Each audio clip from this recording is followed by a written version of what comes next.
속에서 모든 상황 속에서 주를 찬양할지라. 주는 너의 큰 상급, 주는 너의 큰 상급, 우리의 큰 도움이십니다. 큰 도움이시라. 주의 얼굴 구할 때, 주의 얼굴 구할 때 주의 영을 구우사. 주의 영을 구우사. 크신 사랑 안에서, 크신 사랑 안에서 주를 보게 하소서. 주를 보게 하소서.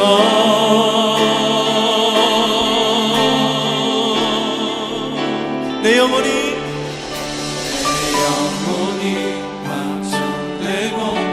확정되어 싸우니 믿음에 눈들어 주를 바라봅니다. 내 영혼이 확정되어 싸우니 믿음에 눈들어 주를 바라봅니다. 다시 한번 믿음으로 고백하며 찬양합시다. 모든 상황 속에서, 모든 상황 속에서 주를 찬양할지라. 주를 찬양할지라. 주는 너의 큰 상급,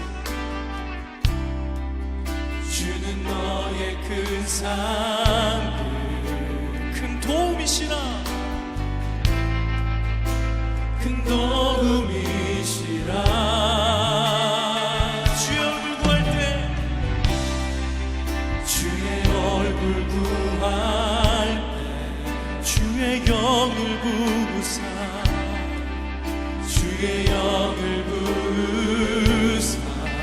크신 사랑 안에서, 크신 사랑 안에서 주를 보기 원합니다. 주를 보게 하소서.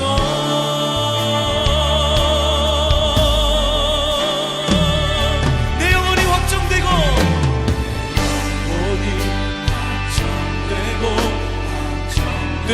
싸우니 믿음에 눈들어 주를 바라봅니다.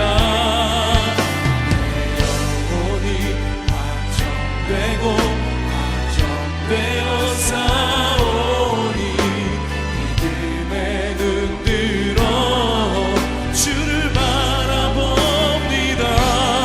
주를 찬양할 때, 주를 찬양할 때 주의 나라 이미 임했네. 주의 영원한 나라 주 보게 하소서.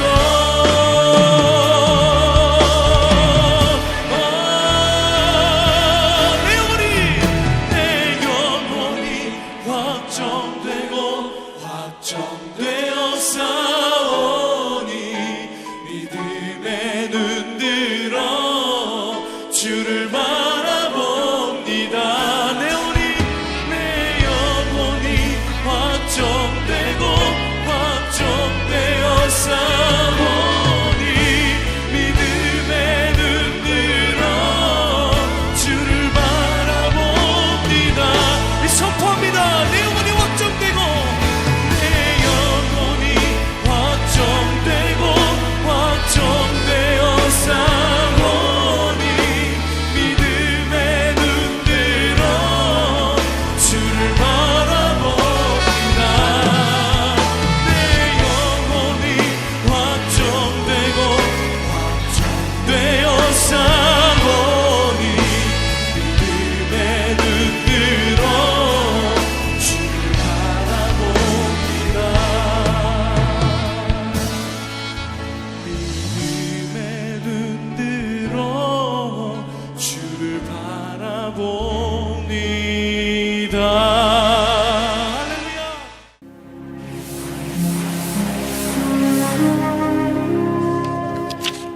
오늘의 말씀은 창세기 20장 17절에서 18절 말씀입니다.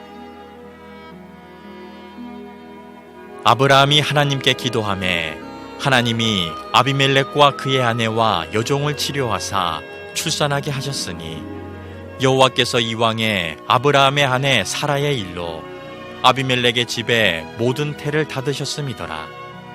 아멘. 오늘 우리 말씀을 나누기 전에 오늘도 우리의 상황 앞에 하나님 앞에 함께 기도하는 공동의 기도를 드리도록 하겠습니다. 화면을 통해서 기도문을 소개해 드릴 텐데 저를 따라서 간절한 마음으로 기도했으면 좋겠습니다. 우리 처음부터 같이 기도합니다. 주여, 어려움을 당한 영혼들을 돌보아 주옵소서. 치료자 되신 주님, 바이러스와 싸우는 환자들과 가족들을 회복시켜 주시옵고 수고하는 의료진과 봉사자들을 붙들어 주옵소서.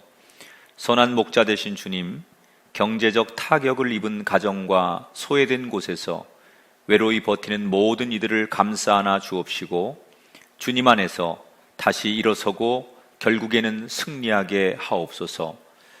주여, 대한민국을 지켜 주옵소서. 바이러스는 육체만 병들게 하는 것이 아니라 불안과 두려움으로 국민과 여론을 분열시키고 있습니다. 하나님께서 우리 모두의 마음을 하나로 모아주셔서 서로 화합하고 사랑하게 하옵소서. 위기를 은혜의 기회로 바꿔주셔서 위정자들이 하나님의 능력을 경험하게 하시고 이 땅의 백성들이 하나님께로 돌아오게 하옵소서. 주여, 이 땅의 교회를 지켜 주옵소서. 교회의 머리 되신 주님, 세상은 흔들릴지라도 주님의 몸된 교회는 흔들리지 않게 하옵소서. 특별히 주의 자녀들에게 마음의 위로와 평안을 주시고 항상 선한 길로 인도하여 주옵소서. 끝까지 꿈의 교회 성도들을 보호하여 주시고 온전히 예배하는 가운데 주님의 사랑을 경험하게 하옵소서. 이미 모든 것을 다스리고 계시는 우리 주 예수 그리스도의 이름으로 기도합니다. 아멘. 네, 오늘도 너무나 보고 싶은 우리 교우들 한 분 한 분에게 안부를 전하고 제가 이 성전에서 여러분들의 얼굴 한 분 한 분을 떠올리며 주님과 함께 예배하겠습니다. 기쁨으로, 그런 마음으로 이 시간 예배에 임해 주시기 바랍니다. 많은 사람들의 바람 중에 하나가 뭐냐? 내 인생에 실수가 없으면 좋겠다. 실수 안 하고 사는 게 많은 사람들의 소원입니다. 그런데 여러분, 인간이 연약한 존재인데 어떻게 실수를 안 하고 살 수 있습니까? 우리는 늘 넘어지고 실수하고 후회하고 그렇게 사는 인간들이죠. 그런데 실수를 하더라도 후회만 하는 것이 아니라 그 실수를 우리가 좋은 계기로 삼아서 다시는 이런 실수를 하지 말아야지, 그리고 실수 뒤에 대처를 잘해서 오히려 자신의 인생을 성장시키는 계기로 만드는 사람이 있어요. 오늘 그렇게 해서 정말 위대한 사람이 된 사람 중에 하나가 우리가 만나는 창세기 20장의 아브라함이라는 사람이에요. 보통 아브라함을 믿음의 조상 이렇게 우리가 부르는데 아브라함은 원래부터 그렇게 대단한 믿음의 사람이 아니었습니다.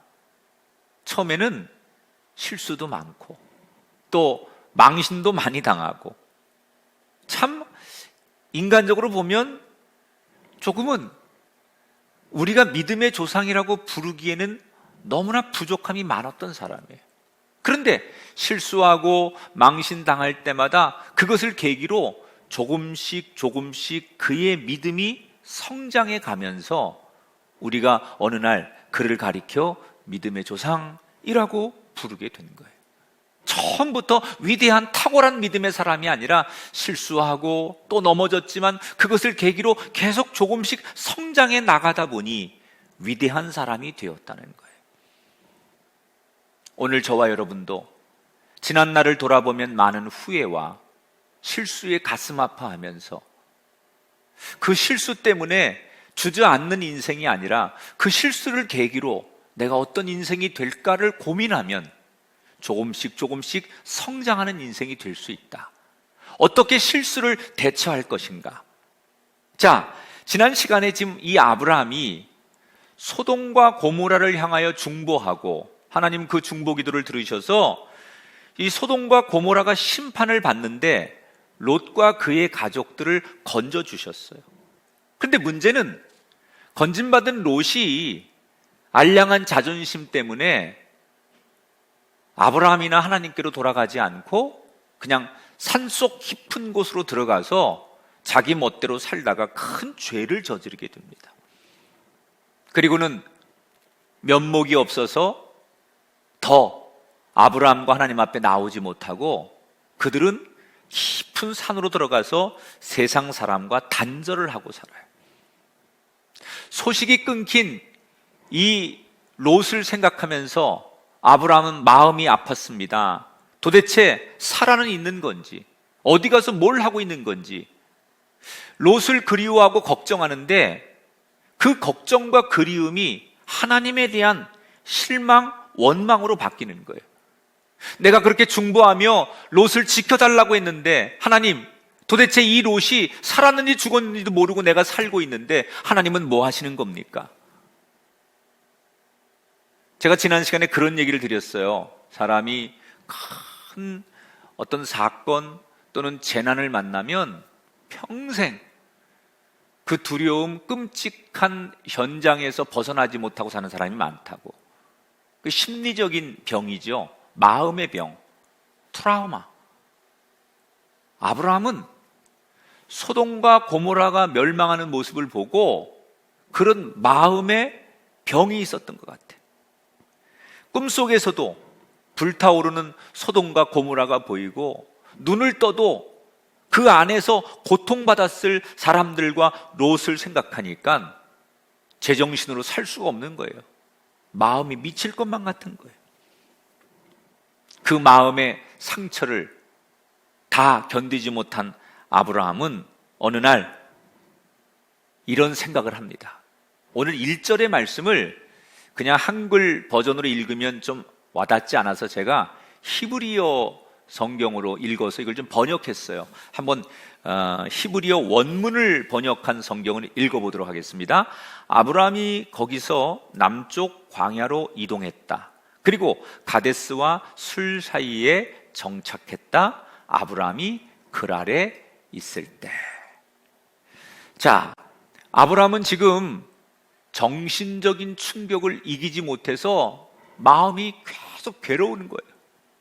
그러다 보니까 어느 날 충동적으로 자기가 살고 있는 헤브론을 떠나서 온 가족을 데리고 이 소돔과 고모라가 안 보이는 곳으로 떠납니다. 좋게 말하면 떠나는 거지만 나쁘게 말하면 그때부터 방랑 생활을 시작하는 거예요. 방황하는 거예요. 떠돌이 생활을 하는 거예요. 남쪽으로 갔다가 서쪽으로 갔다가 어느 때는 이집트라고 하는 데도 가서 살다가 어디에도 정착을 하지 못하고 마음을 주지 못하고 이 아브라함은 정처 없이 마음 가는 대로 상처를 이기지 못해서 떠돌아다니기 시작해. 나는 당분간 하나님 안 볼 거다. 우리 식으로 말하면 하나님 앞에 철저히 시험이 들어서 방황하고 있는데 그렇게 살아가던 어느 날 오늘 창세기 20장에 보니까 그가 그렇게 떠돌다가 그랄이라고 하는 당시에 큰 평야지대고 굉장히 큰 도시였어요. 거기를 가게 됩니다. 그런데 여기에서 오늘 창세기 20장에 아브라함이 큰 사고를 하나 칩니다. 어떤 사고를 치느냐? 오늘 2절입니다. 같이 한번 읽어보세요. 그의 아내 사라를 자기 누이라 하였으므로 그랄 왕 아비멜렉이 사람을 보내어 사라를 데려갔더니. 자, 그랄이라고 하는 큰 도시에 들어가 보니까 거기 사람들이, 도시 사람들이 얼마나 많은지 모르겠어요. 그런데 그 사람들을 보면서 아브라함이 문득 마음에 첫 번째 드는 생각이 뭐냐? 두려운 거예요. 무서운 거예요. 아니, 사람을 보는데 뭐가 두렵고 뭐가 무서웠을까? 이런 두려움이 생기는 거예요. 자기 옆에 있는 아내 사라가 너무 이쁜데 이 이쁜 내 아내를 누군가가 뺏어가면 어떡하지? 내 아내를 탐내느라고 내 아내를 뺏어가려고 나를 죽이면 어떡하지? 이런 두려움, 이런 걱정이 마음속에 누가 심어주지도 않았는데 자기 마음속에 그런 생각이 드는 거예요. 그래서 아브라함이 자기 아내에게 묻지도 않고 사람들에게 뭐라고 얘기하느냐? 내 누이 동생입니다. 이렇게 소개를 했어요. 그런데 여러분, 왜 슬픈 예감은 틀린 적이 없을까요? 아브라함이 우려한 대로 이 글 아래에 있는 사람들이 이 사라의 미모에 반합니다. 그리고 그 소문이 막 나서 글 아래 당시의 왕이었던 아비멜렉의 귀에까지 이 소문이 들어가게 돼요.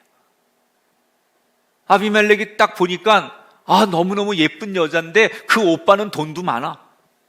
그래서 서둘러서 사라와 결혼하겠다고 결혼을 추진합니다. 여러분, 이거 어디서 많이 본 장면 아닙니까? 그렇습니다. 일전에 창세기 12장에 보면 아브라함이 먹을 양식을 구하러 이집트에 갔다가 자기 아내를 지금처럼 두려워서 여동생이라고 소개했다가 망신을 당하고 쫓겨난 적이 있었어요. 분명히 그때도 지금처럼 이런 일이 있었습니다. 자, 그러면 그런 실수를 한 번 했었고 그런 경험이 있고 그런 것이 기억된다면 우리 같으면 두려워서라도 다시는 똑같은 일을 안 할 것 같은데 이 바보 같은 아브라함은 그럼에도 불구하고 오늘 창세기 20장에 와서 똑같은 실수를 저질러 버려요. 아내의 동의도 구하지 않고 자기가 일방적으로 내 여동생입니다. 그렇게 떠들고 다니는 거예요. 이렇게 일방적으로 일을 저지른 뒤에 이번에는 별일 없겠지라고 그렇게 마음으로는 빌었지만 이번에도 어김없이 큰일이 납니다. 자, 아내를 빼앗기게 생긴 거예요. 아무리 내가 이제 수습하려고 해도 걷잡을 수 없는 상황까지 일이 전개되기 시작합니다. 아브라함은 결국 할 수 있는 게 아무것도 없었어요. 도대체 아무것도 할 수 없어서 자포자기해야 하는 이 상황에 어떻게 이 일이 전개될까요? 오늘 성경 3절을 보세요. 그 밤에 하나님이 아비멜렉에게 현몽하시고 그에게 이르시되. 여러분, 하나님께서 이 사건에 개입하기 시작했어요. 아브라함은 아무것도 할 수 없어요. 누구도 이 일에 나설 수 없어요. 그런데 그때 하나님이 직접 개입하셨어요. 하루는 아비멜렉이 잠을 자는데 하나님께서 꿈속에 너무나 무섭게 나타나셨어요. 그리고 호통을 치시는 거예요. 네, 이놈, 어디 남편이 있는 여자를 취하려고 하느냐? 그 여자는 남편이 있는 여자니 만약에 그 여자를 취하면 너는 죽음을 면치 못할 것이다. 꿈속에서 하나님이 얼마나 무섭게 혼을 내시는지 아비멜렉이 벌벌 떨면서 항변을 하는 거예요. 저는 잘못한 게 없습니다. 분명히 그 여자는 결혼을 안 했다고 그 오빠가 소개해서 제가 결혼하려고 한 겁니다. 제가 만약에 결혼한 여자라고 그랬으면 아마 결혼 안 하려고 했을 겁니다. 그리고 항변하지요. 그러니까 하나님 뭐라고 그러세요? 그래서 너에게 경고하는 것이다. 죽기 전에 빨리 그녀의 남편에게로 돌려보내라. 이 아비멜렉이 식은땀을 뻘뻘 흘립니다. 자, 보세요. 실수는 아브라함이 저질렀어요. 잘못은 아브라함이 했어요. 그리고 아브라함은 지금 하나님을 등지고 하나님을 떠나서 난 하나님 안 보고 살 겁니다. 그리고 세상으로 방황하고 방랑했습니다. 그런데 지금 이 사건에 하나님이 아브라함을 도와주셨어요. 여러분, 아브라함이 잘해서 하나님이 아브라함을 도우셨습니까? 아닙니다. 아브라함은 똑같은 실수를 반복해서 했어요.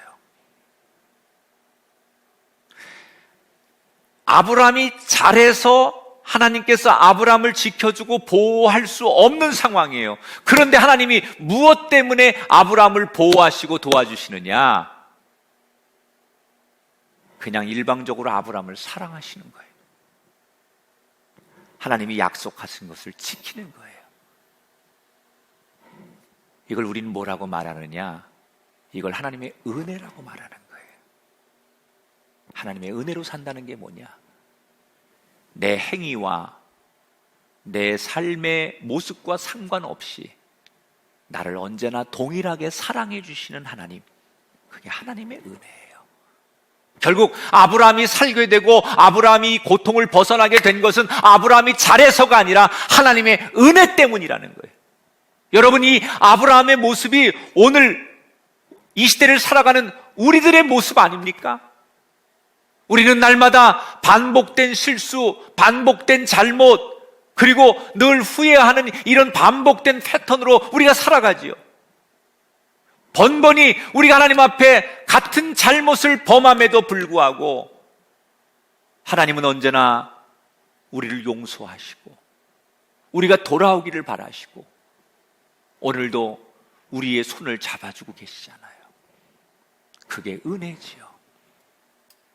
우리가 잘해서 오늘 하나님 앞에 서는 것이 아니라 하나님의 은혜 때문에 우리가 하나님 앞에 한 걸음 한 걸음 나아가는 거예요.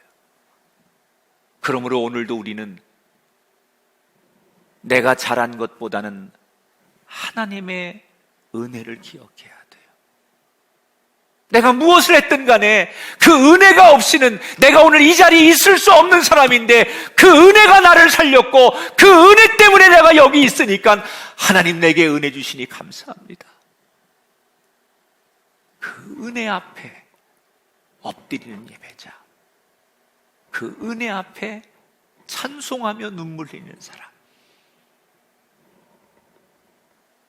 우리 모든 성도들에게 오늘도 이 하나님의 은혜가, 특별히 우리의 조국 이 대한민국 하나님의 은혜가 이 땅에, 전 세계의 모든 땅에 하나님의 은혜가 임하기를 축복합니다. 자, 저는 오늘 성경 본문에서 이걸 하나 묻고 싶어요. 아브라함에게. 아브라함이 여기 없으니까 여러분이 한번 대답해 보세요. 집에서 대답해 보세요. 왜 아브라함은 이전에도 큰 망신을 당하고 실수를 해서 어려움을 당한 적이 있는데 왜 똑같은 실수를 오늘 반복한 걸까? 도대체 무엇 때문에 아브라함이 최악의 선택으로 가게 된 걸까? 자, 여기에는요, 아브라함의 생각이 있었어요. 아브라함이 왜 방황하게 됐느냐? 하나님이 미운 거예요. 그래서 나는 하나님 안 보고 살 겁니다. 하나님 없는 곳으로 떠나겠습니다. 그리고 무작정 떠나서 방황하기 시작한 거예요. 하나님이 섭섭하고 하나님이 내 마음에 들지 않기 때문에 시험 들어서 세상으로 한없이 떠돌아다니는 거예요. 그러다가 어느 날 그랄이라고 하는 곳에 지금 들어간 거거든요. 내가 하나님을 안 보고 내가 하나님을 등지고 내가 하나님을 외면하면 하나님을 안 보고 살 수 있다고 생각했어요. 내가 눈 감고 내가 하나님을 안 부르고 내가 하나님을 모른 척하면 하나님 나와 상관이 없는 줄 알았어요. 그런데 그게 아니었다는 거예요. 내가 하나님을 부르지 않아도, 내가 하나님을 보지 않아도, 내가 하나님을 등지고 하나님을 떠났다고 생각했는데도 하나님은 내 곁에 계시고 하나님은 나와 함께 하셨어요. 그런데 여러분, 이게 중요한 거예요.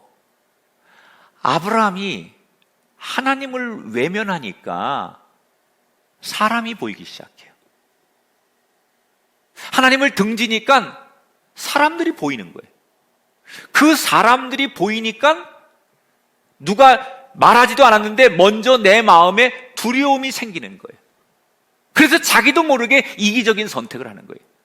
하나님을 바라볼 땐 두려움이 없었어요. 그런데 하나님을 등지고 하나님을 안 보니까 하나님 대신 사람이 보이기 시작했고, 사람이 보이니까 누가 말하지 않았는데도 그 사람들이 주는 영적인 것 속에 내 마음에 두려움과 불안이 오더라는 거예요. 사랑하는 여러분, 우리가 수없는 선택 가운데 실수를 하지 않는 인생이 되기 위해서 꼭 필요한 게 있어요. 어디서나 하나님을 기억하는 거예요. 우리는 때때로 하나님을 인정하고 싶지 않아도 하나님은 어디에나 계십니다.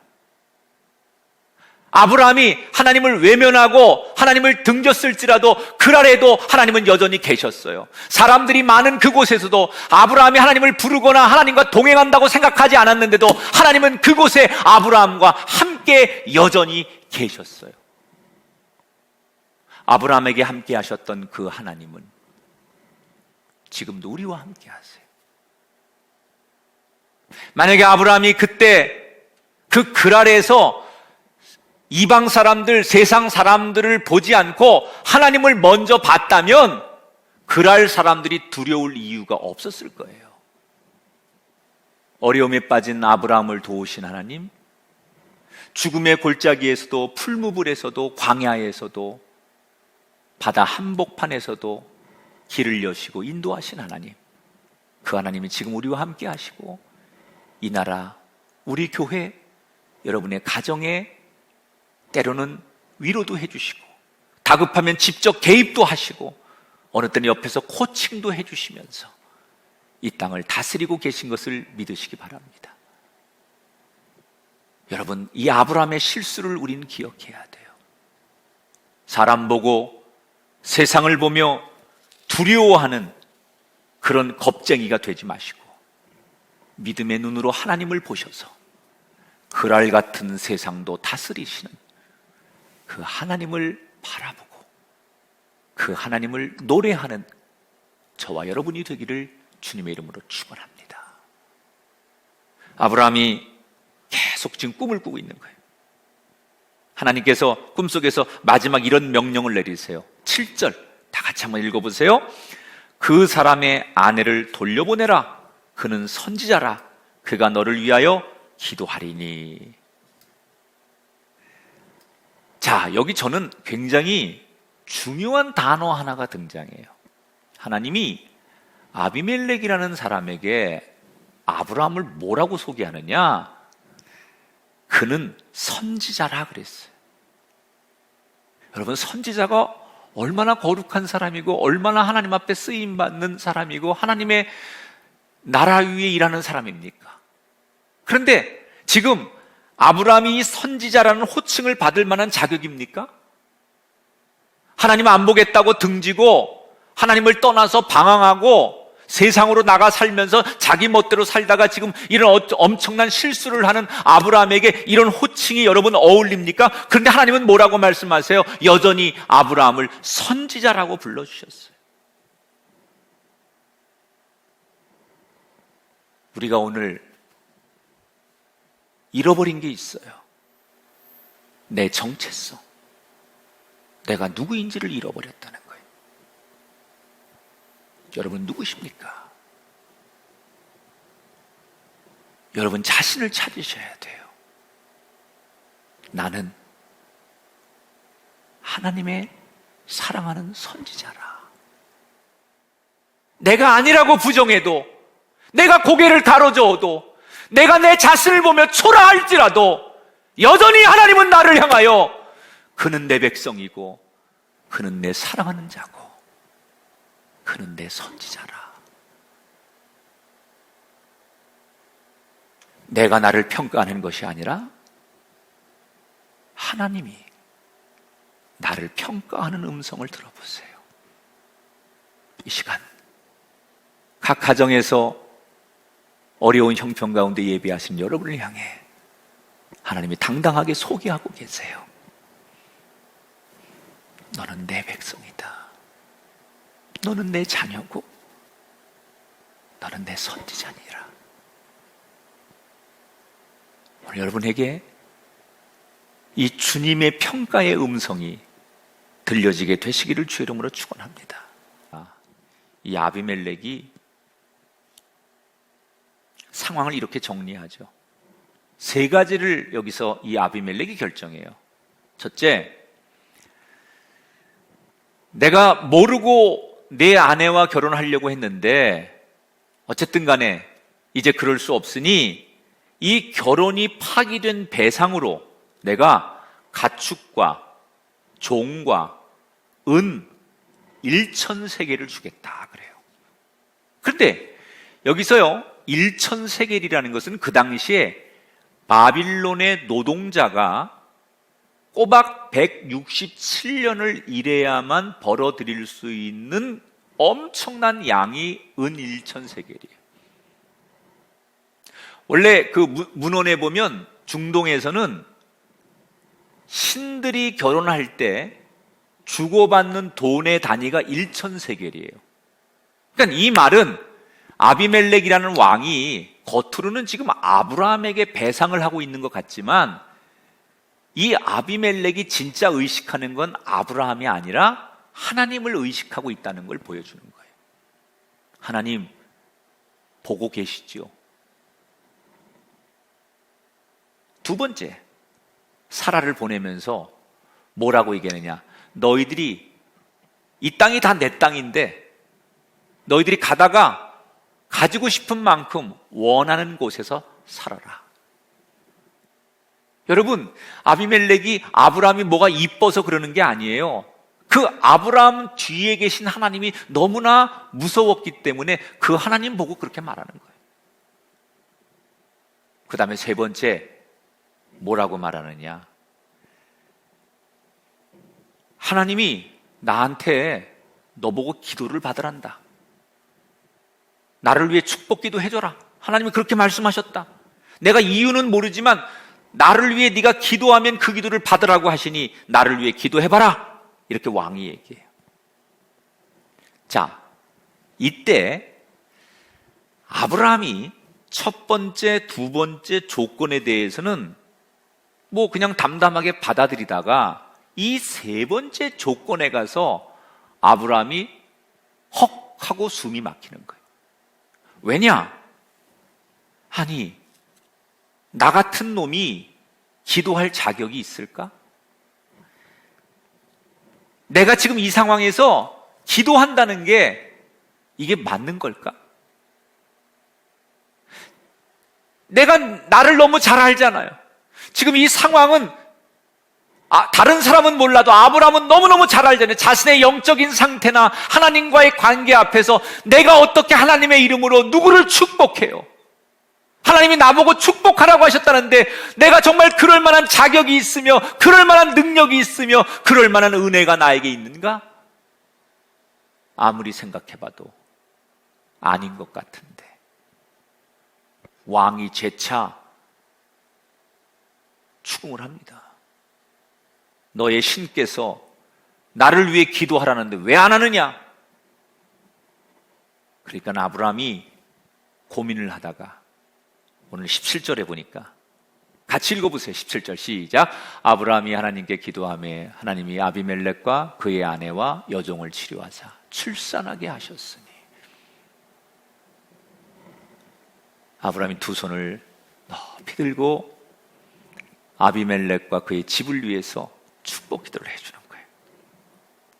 여러분, 그때 아브라함의 마음은 어땠을까요? 너무 미안했겠죠. 살려고 거짓말을 했는데 이렇게 사건이 커질 줄 몰랐어요. 그래서 그 아비멜렉에게 너무 미안해서 그 미안한 마음을 담아서 아마도 일생일대 아주 손꼽힐 만큼 간절히 중보기도를 드리는 거예요. 이때 하나님께서 실수하고 넘어지고 초라한 아브라함에게 왜 그를 위해 중보기도를 하라고 하셨을까? 두 가지 의미가 있어요. 첫째로, 너무 자책하지 말고 네가 여전히 하나님의 자녀인 것을 기억해라. 그런 메시지. 두 번째로는 그 기도를 통해서 아비멜렉과 그 주변의 사람들 앞에서 아브라함이 이렇게 존귀한 존재라는 것을 하나님이 세워주려는 의도가 있는 거예요. 그래서 하나님께서 지금 보는 앞에서 중보기도를 시키는 거예요. 그런데 이 의도를 알든 모르든 아브라함은 기도하는 거예요. 근데 어떻게 됩니까? 오늘 성경의 끝에 보니까 아브라함이 그렇게 기도했더니 그 아비멜렉의 집에 여자들이 출산을 못했는데 이 중보의 축복의 기도를 받으면서 그 출산을 못하던 문제가 싹 해결되면서 모두가 놀라워하는, 하나님의 살아계심을 모두가 경험하고 놀라워하며 오늘의 성경 이야기가 끝나요. 오늘 설교의 결론이에요. 우리가 실수를 안 할 수 없잖아요. 그런데 그런 실수를 했을 때 우리가 제일 먼저 해야 될 일이 뭐냐? 기도하는 거예요.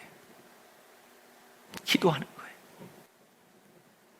우리가 원치 않는 실수를 했을 때 머리 싸매고 자책하고 괴로워하고 눈물 흘리고 후회하는 것으로 되는 게 아닙니다. 대신 하나님 앞에 과감하게 엎드려 울며 하나님 이름을 부르며 기도하는 거예요. 하나님, 내가 죄를 졌습니다. 내가 잘못했습니다. 다시는 그러지 않겠습니다. 라고 반성하며 기도하는 거예요. 그때 하나님은 우리를 아브라함처럼 다시 일으켜 주시는 거예요. 후회와 반성은 비슷한 것 같은데 결과는 전혀 달라요. 가룟 유다가 예수님을 팔아먹는 실수를 했어요. 그걸 나중에 깨닫지요. 그리고 후회하는 거예요.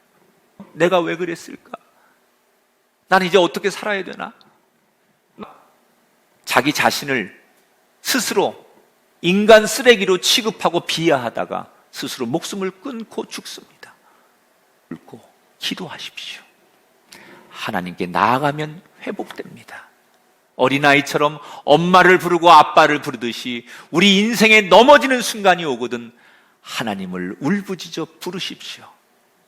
그분이 다가와 손 내밀어 일으키는 인생, 회복하는 인생, 그런 주인공이 되시고 우리의 조국 대한민국과 이 땅의 백성들이 되기를 주의 이름으로 간절히 축원합니다. 이제는 우리 주 예수 그리스도의 은혜와 하나님 아버지의 극진하신 사랑하심과 성령님의 감화, 감동 역사하심이 우리 사랑하는 모든 성도들과 우리가 살아가는 이 땅 위에 영원토록 함께하기를 축원하옵나이다. 아멘.